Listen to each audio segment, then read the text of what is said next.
Today I want to talk about purity. Before you roll your eyes, know that when I first heard this word coming up again and again in my meditations and my journaling, that I also rolled my eyes, shuddered, and wanted to push it away. You are pure. I am pure.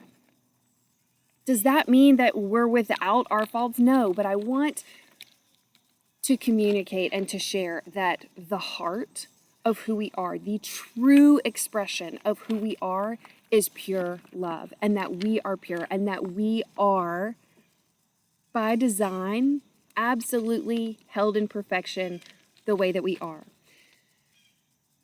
I want to read what I've written in my journal, because in previous attempts of making this video, it's not coming out right. And in sharing this idea around purity, one, I was really resistant to it, and I did not want to make this video on this topic because I fear judgment and rejection, and because it goes against a lot of long-held beliefs that are perpetuated in our human understanding of the world. So I'm going to read from my journal for now, and then we'll see where it goes. If you're here and you're listening, so I think this is for you. Okay, so let's see. Anything that is not pure is not of me, but rather a projection of this world and its conditional programming. The idea of original sin is one of the foundational mistruths told by those held in power by the church. When I say church, I'm not talking about the church that is the love of God, that is the love of Jesus. I'm talking about the church, the establishment. Therefore, anything that is not in alignment with my pure heart is not of me. I can allow it to fall away, knowing it has no real bearing on my heart's ability to express and open and unfold. If only the entirety of humanity could see that they are also purity at their core, and to allow all other bondages of shame and self-doubt and guilt to fall away, we would be able to live and love cohesively together. Okay. This is what I got. This is the download.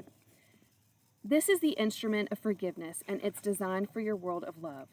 As those of a fallen hand have injected fear of the true nature of the self by insisting on an inborn unworthiness, which is patently false, there was so created a need for forgiveness, because it is from this falsehood that the indoctrinated belief of unworthiness gained its foundation in the psyche of humanity. Rather, each babe is born pure of heart and subtly receives messaging of their badness when the expression of the true self does not meet the expectations, yet again designed by the fallen, of the improperly programmed world around them. This misalignment is most often internalized as shame early on, and thus cements this misbelief as truth, leading humanity directly astray from their design.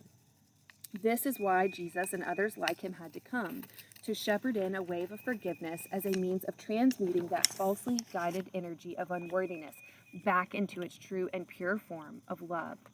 At the heart of living in full expression is love. Forgiveness is given as the healing balm, not as part of original design, but rather as an exceedingly powerful alchemical tool to returning to that which you are. Share this insight, for it gives freedom and permission to those still questioning their own worthiness of love. Those words were a channeled message from God, from Spirit, from Source. And I was called to write the word today after, but again, I was met with resistance, or I felt resistance, and I didn't want to continue writing these words that were coming in. So then I go on to say in my journaling, these are my words now. This is a powerful message. I feel resistance to writing today as asked, because it feels scary to claim spirituality and yet step out against one of the cornerstones of modern day Christianity's interpretation of the falsehood that is original sin. I see now the level of bravery in living in my truth that is being asked of me. The magnitude of it feels as though it will surely lead to rejection in some corners. Can I hold the emotional shake of sharing this truth? On a previous page, I asked rhetorically how different the world would be if all knew of their innate purity rather than internalized misrepresentation of the heart's means and motives. I'm feeling the height of the barrier of sharing this. It's not a test, but rather a testament to the impact and power of standing in one's truth.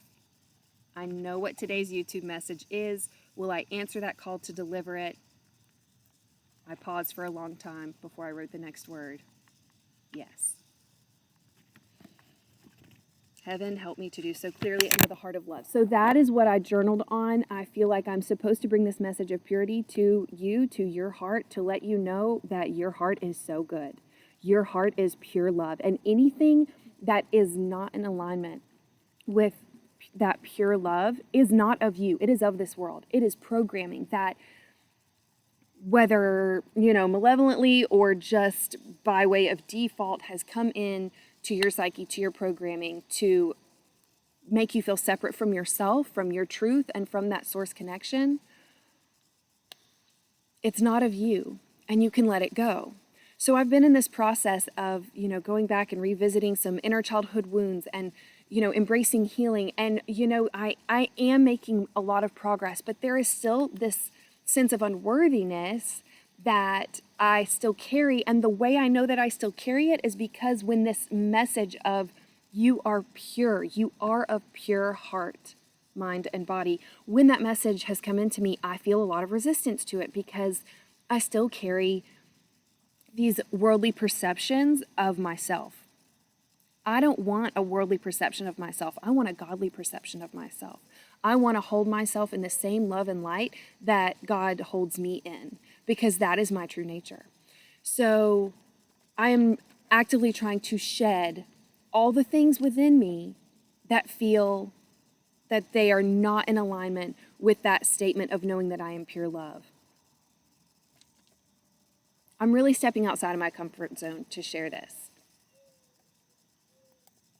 But I'm doing so because it's in alignment with my truth, the truth that I am experiencing as I continue to walk into the spiritual space of fully allowing myself to express my heart as is intended.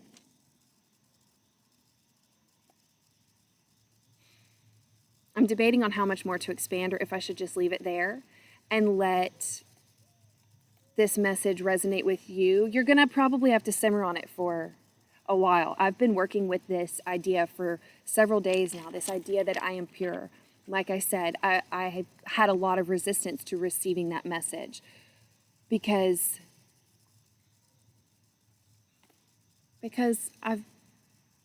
I've experienced the world telling me that I'm not pure and that I must do or atone for my sins, or that I'm inherently imperfect and therefore separate from God.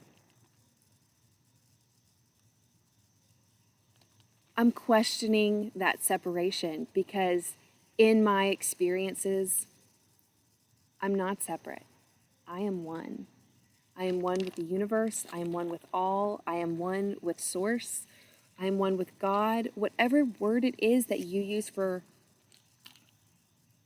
that higher power that we all feel when we really genuinely tune into ourselves and who we are, whatever that word is for you, I feel that powerful connection.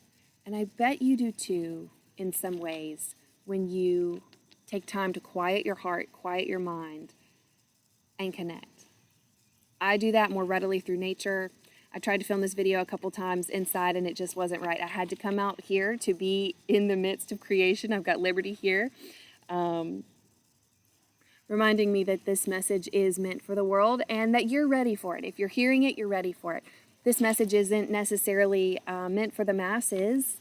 My YouTube channel, the scope does not carry it out to the masses, and that's okay. All I know is that God told me to share this message with you today. So it's for you. You are of pure heart. Anything that is not in alignment with that sense of having a pure heart is not of you. It is of this world, and therefore you don't have to continue to carry it. Yes, there are challenging experiences. There are hard things in our lives that we are, as humans, able to pry pearls of wisdom out of. And that's what these experiences in the world are designed to teach us. It is part of our soul's journey into remembering who we are and remembering our powerful connection to God. So I invite you into that space for yourself, whatever it looks like, meditating, walking, hiking, connecting with a friend in conversation that feels uplifting and empowering, whatever it is for you that helps you tune in to your higher self. I encourage you to do that and potentially reflect on this idea that you are pure, that your heart is pure, that the love that you carry inside of you is pure, and let that radiate out without the baggage and bondage of shame and guilt and doubt and the self-questioning that comes from feeling disconnected from God. I love you.